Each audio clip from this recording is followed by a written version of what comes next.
kita saling berpendapat aja, minta pendapatnya Bu Cucu nih. Iya. Kebetulan di sini saya harus mewawancarai rekan sejawat, ditanya mengenai pendapat kasusnya saya bacakan ya Bu Cucu. Ya, Kepentingan wawancara ini untuk tuntutan tugas guru penggerak mengenai prinsip pengambilan keputusan. Ini nih Bu Cucu ya. Makasih ya waktunya ya, dan kesempatan Bu Cucu membantu saya. Ya, sama-sama. Di sini ada studi kasus 3, saya bacakan. Ya. Anda adalah seorang guru pelajaran bahasa Indonesia di SMA Karakter Mulia. 4 hari lagi adalah hari pembagian rapot semester 1. Sebelumnya, semua guru telah menyerahkan daftar nilai murid-murid pada pelajaran yang diakuinya pula kepada kepala sekolah, Ibu Rosdiana. Ibu Rosdiana adalah kepala sekolah yang baru bertugas di SMA Karakter Mulia di tahun ajaran ini. Hari ini, Ibu Rosdiana mengadakan rapat guru.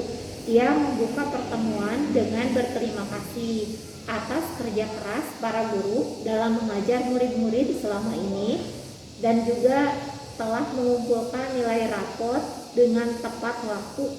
Kemudian ia menyampaikan bahwa secara umum nilai rapot yang diberikan oleh guru-guru terlalu rendah dan tidak mencukupi untuk mendukung murid-murid masuk perguruan tinggi negeri atau PTN melalui jalur nilai rapot atau jalur tanpa tes.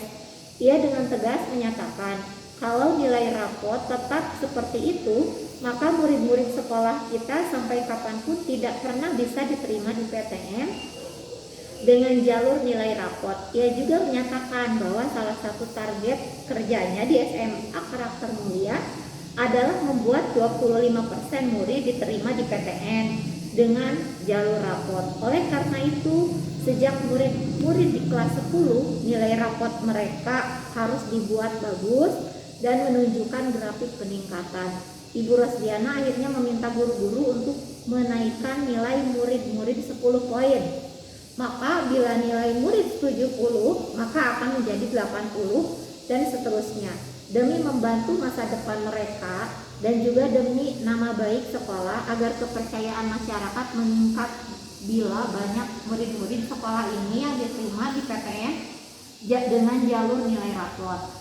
Anda telah mengajar di sekolah ini selama lebih dari 5 tahun dan selama ini Anda merasa diberi otoritas dan kepercayaan penuh dalam memberikan penilaian pada murid-murid Anda. Selama ada bukti-bukti penilaian yang lengkap, akurat, dan dapat dipertanggungjawabkan, Anda merasa kredibilitas Anda diragukan dan integritas Anda dipertanyakan.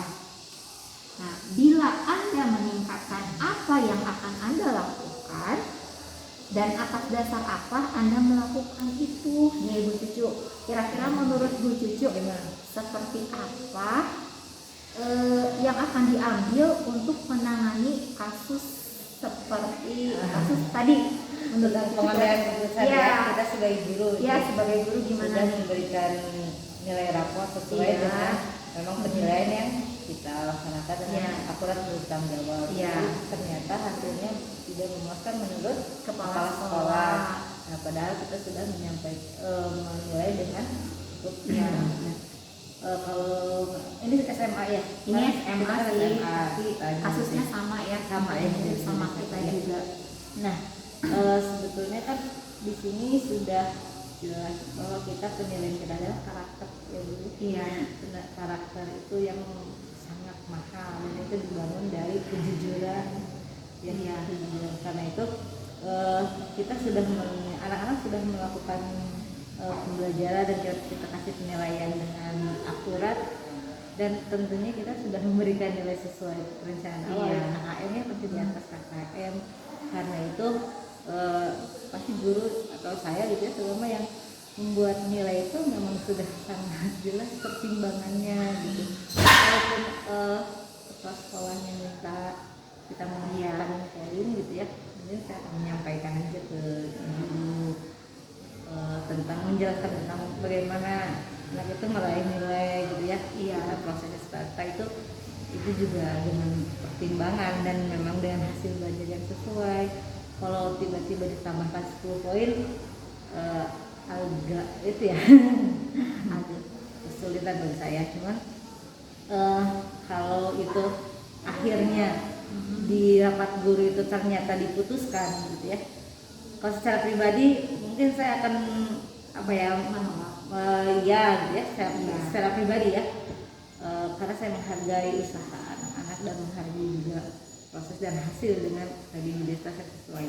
Namun akhirnya kalau hasil rapat nih, kalau hasil rapatnya menyatakan ya udah kita voting aja nih atau enggak dirapatkan aja deh sesuai baiknya sesuai keputusan bersama dengan pertimbangan-pertimbangan yang lain tentunya ya, nggak bisa dengan pertimbangan saya sendiri. Kalau dengan pertimbangan yang lain ternyata memang lebih memang prioritasnya ke sana, terus kita juga dengan pendapat lain memang ternyata lebih baik gitu. Akhirnya diputuskan untuk menambah poin itu, ya pasti ikut keputusan bersama. Ya, karena memang sudah disepakati bersama. Dan mungkin tujuannya juga di sisi lain memang untuk anak juga mungkin ya. Tujuannya itu gitu ya. Dan akhirnya pasti guru-guru juga punya apa ya?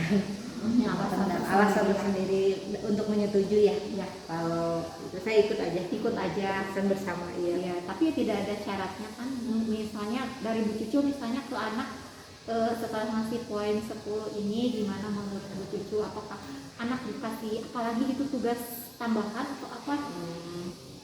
Ini kalau berhubung tinggal 4 hari lagi kan kita dibagi rapot ya, untuk mengolah nilainya juga kan mungkin untuk proses kita kalau memungkinkan bisa ngasih tugas dalam sehari dikumpulkan saya kasih tugas.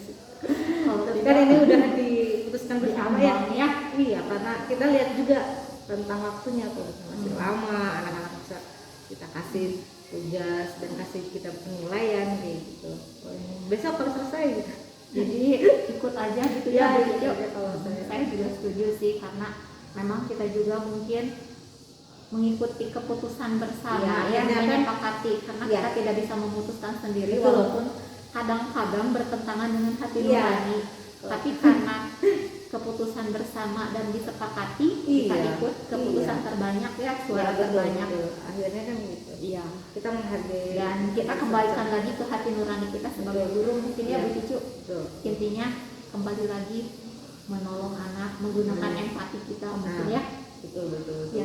Tapi karena memang Bu Cucu ini guru BK dan memang paham betul apa yang dibutuhkan anak, dan jadi keputusan ini memang harus baik dua belah pihak ya, menguntungkan kedua belah pihak. Ya, terima kasih Bu Cucu waktunya dan pendapatnya.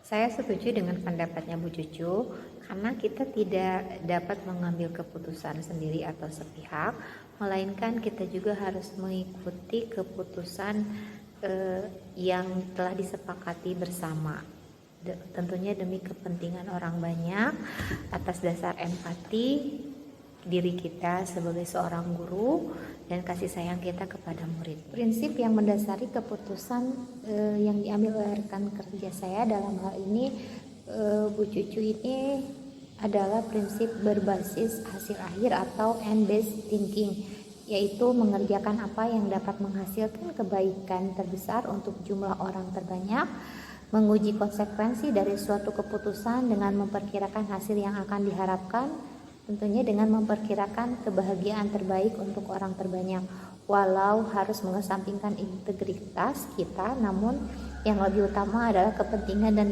demi kebahagiaan murid kita. Dalam hal ini Bu Cucu lebih mengutamakan keputusan bersama, empati dan rasa kasih sayang.